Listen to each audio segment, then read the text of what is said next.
Commander Valentin Savitsky stands in the cramped control room of his Victor-class submarine, 400 feet below the Norwegian Sea, watching his sonar operator trace a faint contact that vanished 8 minutes ago. The diesel signature had been there, bearing 045, strengthening with each ping until it dropped off every hydrophone simultaneously. Not a malfunction, not a dive beneath the thermocline. The contact slipped directly into the 30-degree cone behind Savitsky's own propeller, where his boat is completely deaf. In that blind spot, a NATO attack submarine could sit 200 yards back, undetected, for hours. The first warning would be a torpedo in the water. Savitsky had ordered a course change to 270 degrees an hour earlier, maintaining 12 knots at 400 feet depth, 40 nautical miles off the Norwegian coast. This was routine patrol geometry, threading the gap between NATO surveillance zones and Soviet operational boundaries. His boat, a Victor-class nuclear attack submarine, carried a crew of 94 and enough reactor endurance to stay submerged for 2 months. The mission was simple: demonstrate presence, gather acoustic intelligence, and avoid detection. His sonar operator, a senior Mitch man with 6 years on patrol boats, had reported the faint passive contact bearing 045 12 minutes ago. Possible diesel signature, classification uncertain. The frequency pattern suggested a submarine, not a surface merchant, but the signal was weak and intermittent. Savitsky ordered a 15-degree course alteration to refine the bearing, standard triangulation procedure taught at every submarine school in the Soviet fleet. The contact strengthened for 90 seconds as the Victor altered course. The sonar operator tracked it visually on his waterfall display, hydrophone array picking up low-frequency diesel harmonics consistent with a European-built boat. Then, without warning, it vanished. The operator cycled through all his arrays, bow, flank, and dorsal, confirming every system showed nominal operation. The contact had not faded or dived. It simply stopped appearing on any sensor, as if it had ceased to exist. The sonar operator reported the situation in the flat tone required by protocol. Contact has entered the baffles. Savitsky nodded. He knew the geometry by heart. The Victor-class carried a 7-blade propeller optimized for speed, generating a wall of broadband noise that flooded the rear hydrophone array.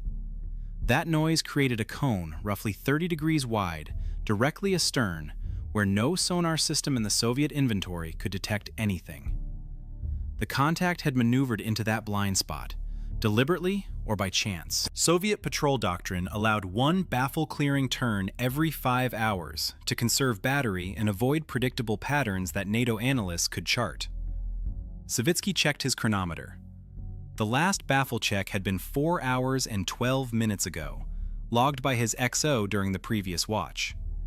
He had authorization for one more this patrol shift. After that, he would have to wait until the next command interval or surface to radio for permission, breaking stealth and exposing his position to NATO listening posts. Savitsky stood motionless, hands behind his back, running the problem. If the contact was biological, a whale or a school of fish, the turn would waste battery and burn his last authorized check for nothing. If it was a surface merchant drifting on the current, the same. But if the contact was a NATO attack submarine, it was now perfectly positioned 200 to 500 yards astern, matching his speed and depth, invisible in the acoustic shadow of his own screws. The first indication would be a torpedo running hot. The baffle zone was not a design flaw. It was physics. Every submarine in the world, Soviet or NATO, diesel or nuclear, carried the same acoustic penalty. Your propeller, spinning at hundreds of revolutions per minute, generated noise across every frequency the hydrophones could detect. Mount the sensors behind the propeller, and they heard nothing but cavitation and blade rate harmonics. Mount them ahead, and you gained forward coverage but lost the rear. There was no engineering solution, only tactical workarounds. The Victor-class carried a 7-blade propeller optimized for 18-knot sprint speed, generating broadband noise above 3,000 Hz that flooded the rear hydrophone array within 200 yards. Soviet engineers had tested rear-facing sonar pods in the early 1960s, mounting them on external pylons behind the sail. The propeller cavitation noise overwhelmed them at any speed above 8 knots. The pods were removed by 1965, deemed operationally useless and a source of additional drag. NATO doctrine, refined through hundreds of trailing missions in the 1960s and 70s, taught attack submarines to sit 500 yards back in the baffle zone, matching speed and depth with the target. The trailing submarine heard everything the Soviet boat broadcast forward and to the sides: propeller harmonics, reactor coolant pumps, hull creaks. But the Soviet boat heard nothing in return. A skilled U.S. Navy sonar operator could hold that position for 6 to 8 hours, logging acoustic signature data, tracking patrol routes, invisible the entire time. Savitsky's sonar operator, headphones pressed tight, could hear biologics, dolphin clicks and whale song, surface traffic screws miles away, even distant thermocline reflections bouncing off temperature layers 2,000 feet down. His hydrophone array covered 330 degrees of the ocean, a nearly complete acoustic picture of everything around the boat. But that 30-degree cone directly astern remained silent, a black hole in his coverage where contacts simply ceased to exist. He had no sensor, no technique, no procedure to penetrate it. Savitsky turned to his executive officer, a quiet man who had served on diesel boats before transitioning to nuclear power. If that contact was a NATO boat, Savitsky said, it is now perfectly positioned to track us undetected or close to torpedo range. The XO nodded. He had been through this calculus a dozen times on previous patrols. Wait, and the threat closes. Turn, and you risk collision with the boat you cannot see. There was no third option. The baffle zone gave you a choice between two dangers. Never safety. A baffle-clearing turn meant executing a full 180-degree reversal, putting the old baffles ahead where sonar could sweep them. If a NATO submarine had been sitting in that blind cone, the turn would bring it into forward sonar coverage within 90 seconds. But the Victor-class needed 120 seconds minimum to complete the turn at safe patrol speed, and sonar stayed deaf to the rear throughout. The boat would be blind, committed to the maneuver, with no ability to detect a trailing submarine until the geometry shifted past the halfway point. Savitsky ran the calculation in his head. If the NATO sub was 600 yards back, the standard safe following distance, both boats would pass safely during the turn, separated by at least 200 yards at the closest approach. But if the NATO boat had closed to 400 yards, tightening its trail to gather better acoustic data, the geometry collapsed. Between seconds 60 and 90 of the turn, both submarines would occupy overlapping water. At 12 knots, collision meant hull breach, flooding, and very possibly the loss of both boats within minutes. For diesel-electric boats, the constraint was even tighter. Battery-powered submarines had roughly 18 hours submerged endurance maximum at patrol speed. Every baffle check burned 45 minutes of battery. The turn itself, clearing the area afterward, and returning to patrol depth and course. A captain on a diesel boat had to choose between acoustic security and the ability to remain submerged. Too many checks, and the boat surfaced early, exposed to radar and aircraft.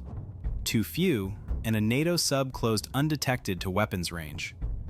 Soviet doctrine allowed diesel commanders 2 checks per patrol, nuclear commanders 4. Submarines, unlike surface ships, had no meaningful reverse capability.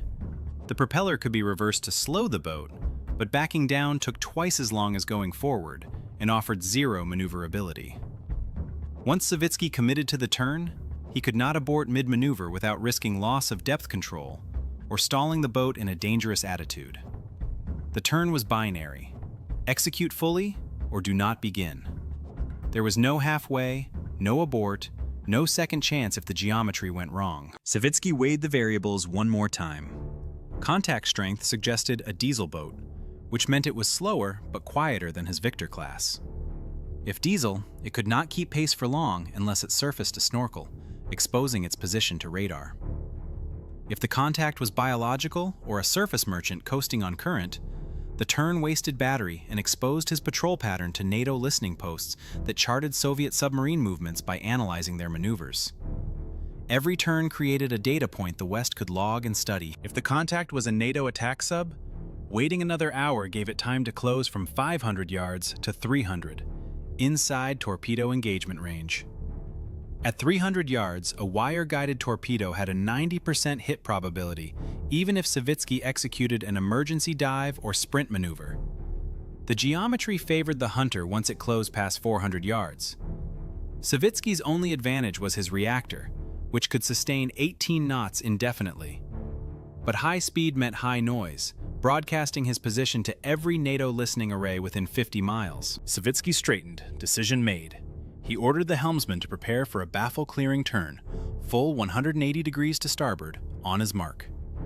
The helmsman acknowledged immediately, hands moving to the control yoke, eyes on the depth and turn indicators. The sonar operator logged the maneuver time in his patrol record, 13:47 hours, and reminded the captain, per protocol, that they had now burned their last authorized check for this shift. Savitsky acknowledged the reminder without comment. The rules assumed you had a choice. Savitsky stepped to the intercom panel and pressed the transmit key, his voice calm and matter-of-fact. "All stations, stand by for Crazy Ivan. Helm, execute turn on 3 count." The phrase Crazy Ivan was not yet NATO slang in 1972. It was Soviet shorthand for the baffle-clearing maneuver, named informally after a fictional, reckless captain in a training film. The crew had heard it dozens of times. They knew what it meant. 2 minutes blind, collision risk unknown, and no way to abort once started. The helmsman acknowledged the order, began the count aloud, 1, 2, 3, and pushed the control yoke to initiate a 15 degree per minute rate of turn.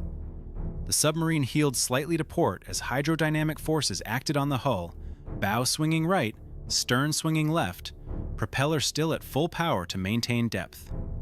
Sonar remained blind astern, no way to know what was behind them in the dark. The clock started. 120 seconds to complete the turn.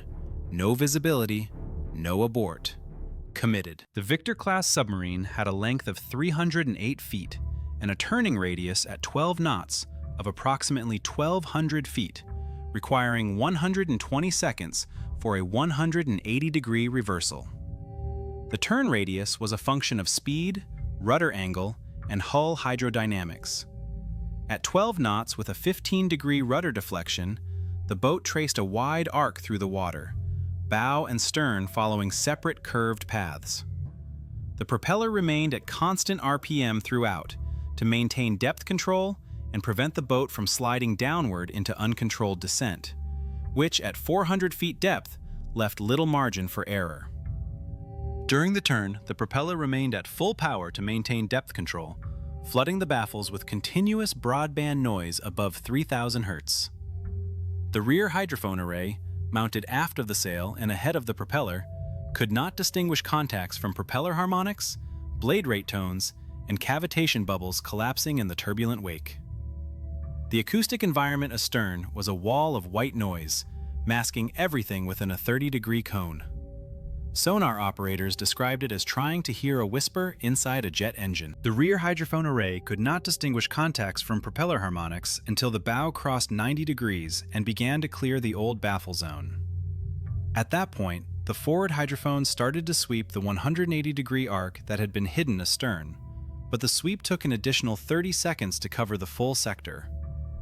Between second 60 and second 90 of the turn, the boat remained completely blind to the original baffle zone, unable to detect a trailing submarine even if it was 200 yards away and closing. If a NATO submarine was trailing at 500 yards, its passive sonar detected the Soviet turn within 8 seconds.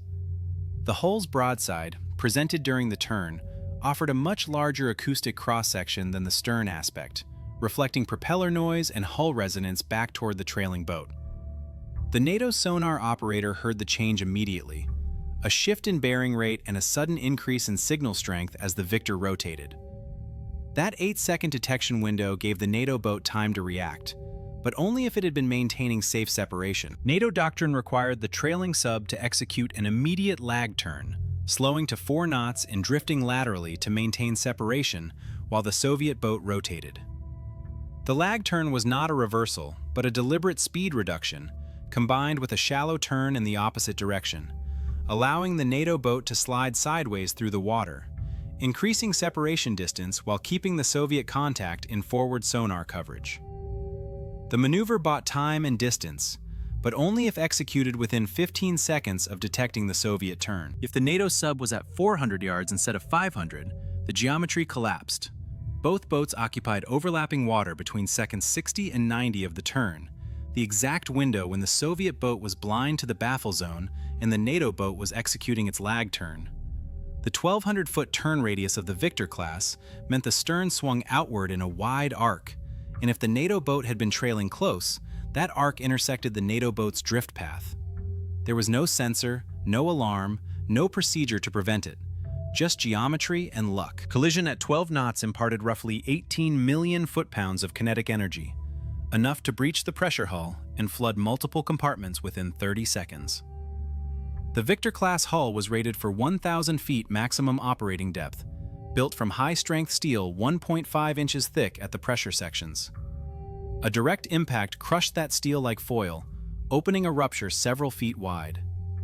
Water entering at 400 feet depth arrived at 175 pounds per square inch, overwhelming pumps and flooding systems instantly. Survival time for the crew in a flooded compartment was measured in seconds, not minutes. At second 95 of the turn, Savitsky's sonar operator began to hear ahead into the old baffle zone, sweeping the 180-degree arc that had been previously blind. His forward hydrophones, now rotated to cover the rear sector, picked up ambient noise first, thermocline reflections, distant biologics, surface traffic. Then, if a contact was present, he would detect it within the next 10 seconds as the hydrophone beams swept across its position.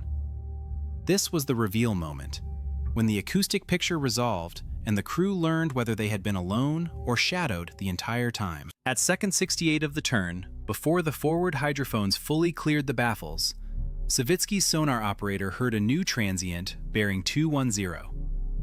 Metallic creak, hull compression, close range. His hand shot to the report key. Contact, bearing 210, range estimated 400 yards, possible submarine. The report cut through the control room like a blade.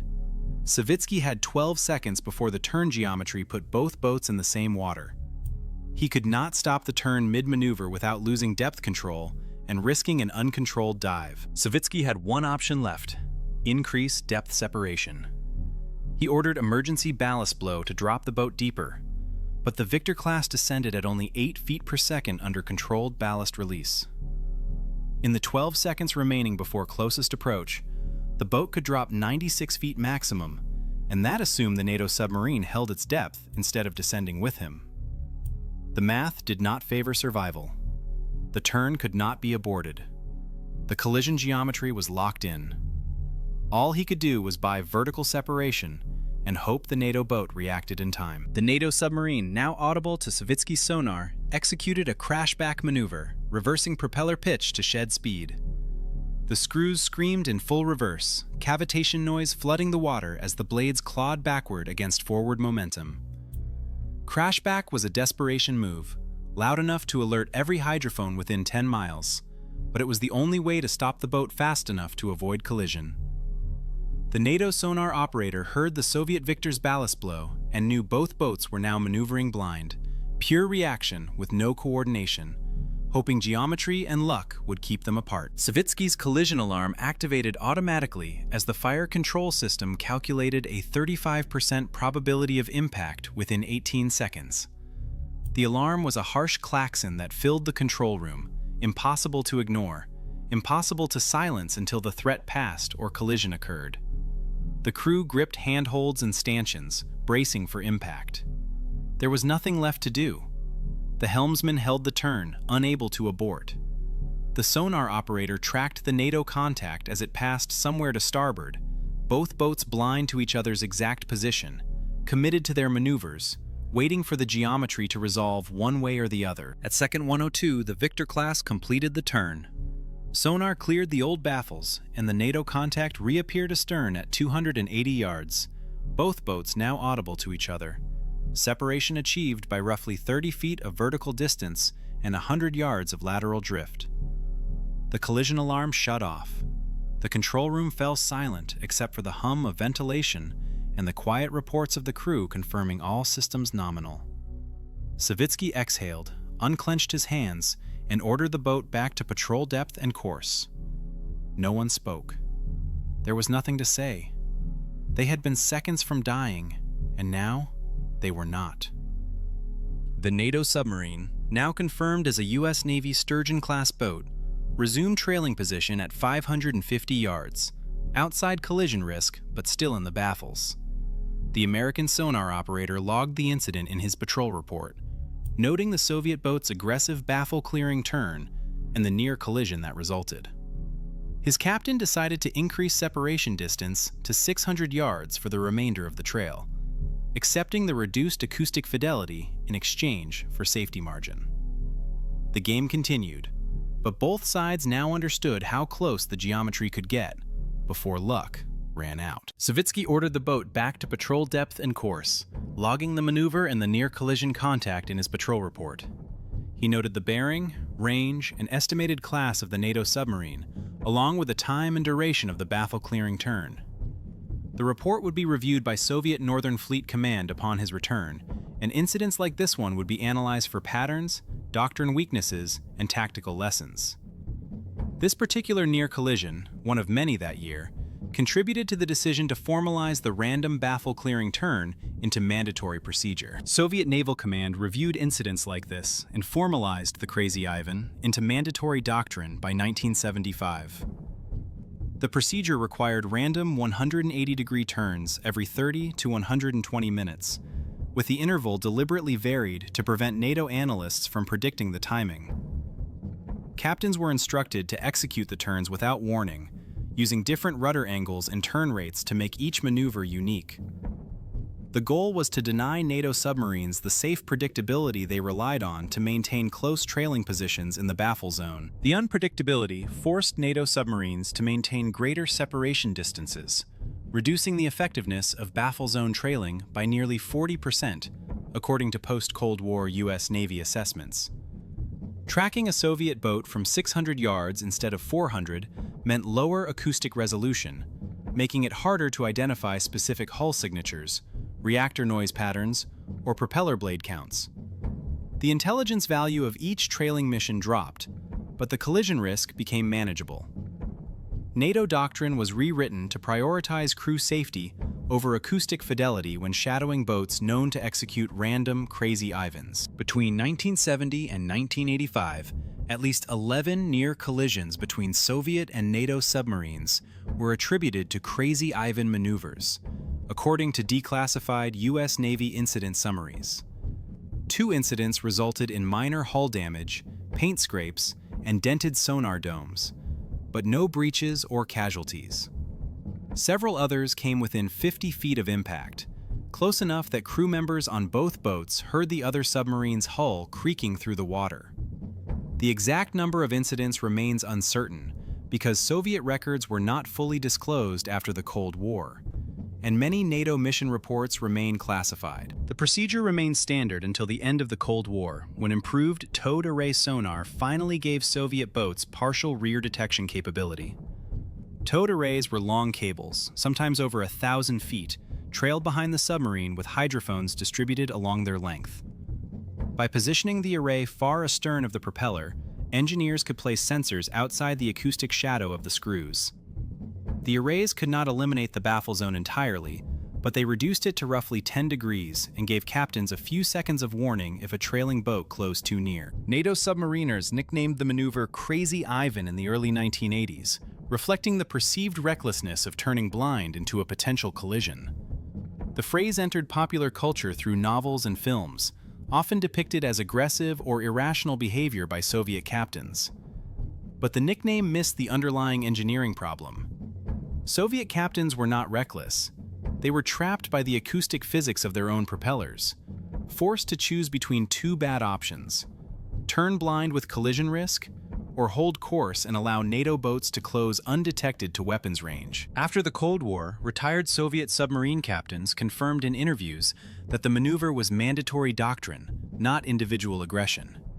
They described the constant pressure of knowing a NATO boat might be sitting in the baffles, the 5-hour wait between authorized checks, and the geometric calculus of every turn. One captain, Nikolai Shumkov, who served on Victor and Akula-class boats in the 1980s, said the worst part was not the collision risk, but the certainty that you were operating blind for hours at a time, trusting doctrine and geometry to keep you alive. U.S. Navy sonar operators who tracked Soviet boats in the Norwegian Sea and North Atlantic recalled the Crazy Ivan as the most dangerous moment of any trailing mission.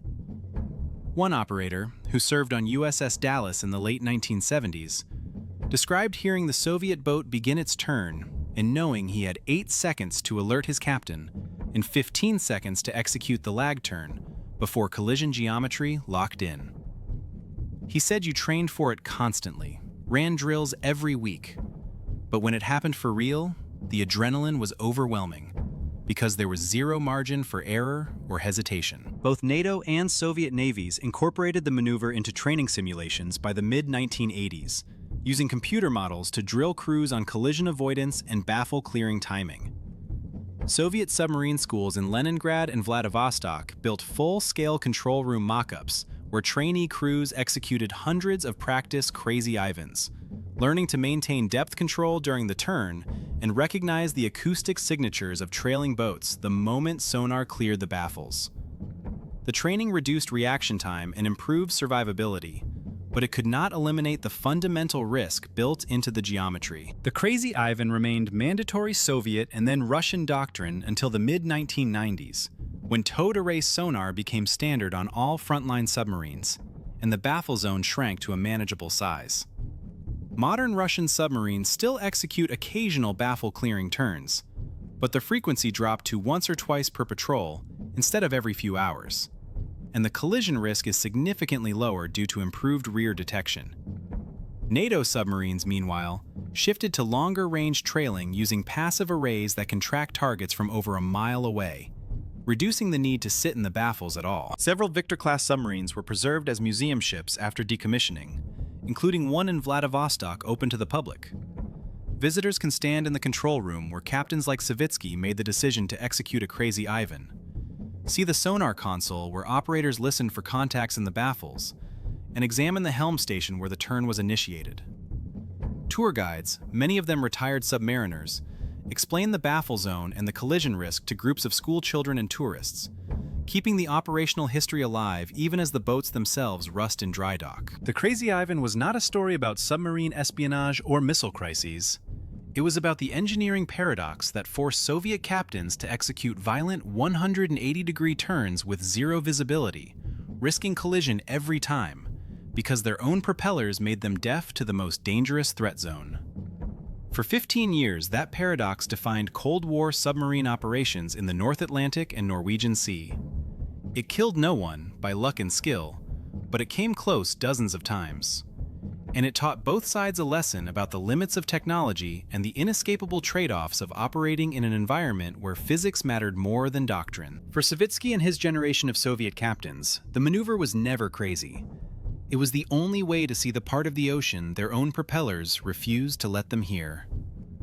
They executed it hundreds of times, blind every time, trusting geometry, training, and luck to keep them and their crews alive. The phrase Crazy Ivan became shorthand for recklessness, but the reality was competence under fire, captains making the best possible choice inside an impossible constraint, and surviving because they understood the physics better than the strategists who wrote the doctrine ever could.